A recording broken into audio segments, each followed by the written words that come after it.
Tere, on kolmapäev ja eetris on autominutid. Täna räägime kõrvalistest tegevustest autoroolis ehk peamiselt mobiiltelefoni kasutamisest. Miks seda ei tohi teha ja kui suur probleem see Eesti autojuhtide seas tegelikult on. Sellest annavad ülevaate politseiametnikud, kellega koos käisime Tallinna liikluses autojuhte kontrollimas. Jääge meiega, autominutid alustavad. Autominutid toob teieni Alexela. 2001. aastal keelati juhtidel asulas sõidu ajal telefoni kasutamine ilma käsi vabaks jätva abivahendita. Vähem kui 10 aastat hiljem karmistati seadust ning telefoni ei tohi roolis isegi kätte võtta, liigeldes asulas või asulavälisel teel. Seaduse muudatusega sooviti vältida roolis näiteks lühisõnumite saatmist või internetis surfamist, mis on kordades ohtlikum kui telefoniga rääkimine. Kas 2001. aastal vastu võetud asulas telefoniga rääkimise keeld täitis oma eesmärki? No kindlasti sellel hetkel see tõi liiklusesse leevendust. 10 aastat tagasi keelati ära siis ka maanteedel telefoniga rääkimine. Kui me võrdleme neid mobiiltelefone, mis olid 10 aastat tagasi, millega sai sisuliselt ainult helistada ja sõnumeid saata, siis tänasel päeval nutitelefon on omandanud hoopis teistsuguse tähenduse, et sellega saab oluliselt rohkem asju teha ja seda nii-öelda siis sõidukiroolis käsitleda nõuab oluliselt rohkem ka tähelepanu ja keskendumist. Loigo peab roolis kõrvaliste tegevustega tegelemist samaväärseks alkoholijoobega, sest mõlemal juhul tekitatakse liikluses väga suur oht nii endale kui kaasliiklejatele. Tegeledes rooli taga kõrvaliste tegevustega, näppides näiteks mobiiltelefoni, siis ega see ei erine oluliselt purjuspäeva sõiduki juhtimisest. See, mis endaga kaasa toob ja see, kuidas liiklusolusid tajutakse ja see, milline on reaktsioonikiirus. 2018. aastal 10 juhul on tuvastatud see, kus liiklusõnnetuse üheks põhjuseks oli siis kõrvaliste tegevustega tegelemine.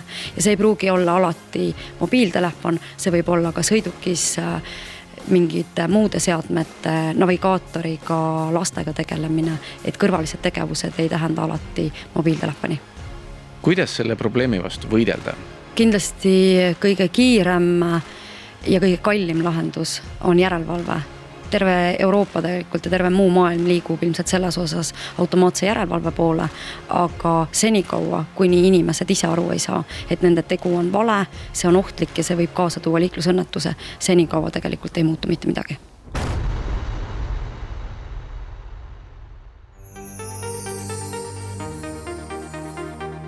Kell on 13.30 ja liiklus siin Lasnamäel Mustakivi ja Läänemere ristmikul on äärmiselt tihe. Minu selja taga on 2 politseekipaaži, kelle ülesandeks on rikkujad liiklusest kõrvale kutsuda ja neid siis kas noomida või trahv teha.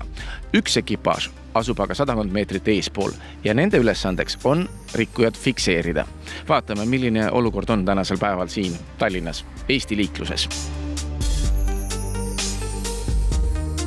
Kui sagedased on sellised kontrollid? No sellised kontrollid on tegelikult igapäevased liiklusjärelevalve käigus. Iga patrull kontrollib nii sõiduki juhte kui ka sõidukeid, mis teil liiguvad. Millised on seaduserikkujate vastused, kui te olete nad roolist tabanud telefoniga rääkimas? No näiteks mul on kiire, mul on tähtis kõne, keegi ootab mind, mul on vaja sellele kõnele vastata, sellest sõltub midagi väga palju. Et sellised üsna huvitavad vastused, aga tegelikult see ei õigusta telefoni kasutamist roolis. Kui palju on neid, kes oma süüd eitavad ja tagasi lükkavad? No üldjuhul nad üritavad mõned vahepeal, aga kui me näitame ikkagi videosalvestust, video on tõendid, siis nad on oma rikkumisega üldjuhul nõus siis.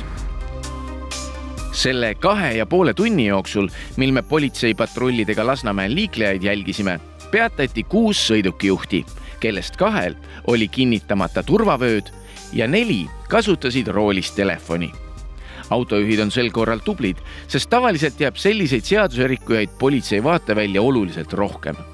Autojuhtide tähelepanu võis tõsta ka navigatsiooniäpp Waze, kuhu patrullide asukohad tekkisid vaid loetud minutitega. Nutijoove on äärmiselt ohtlik ja selle vastu leidub ravi ainult siis, kui autojuht mõistab, et kõrvaliste tegevustega autoroolis tegelemine kujutab ohtu mitte ainult temale, vaid ka ümbritsevale. Sellised olid autominutid. Kohtume järgmisel kolmapäeval. autominutid toob teieni Alexela.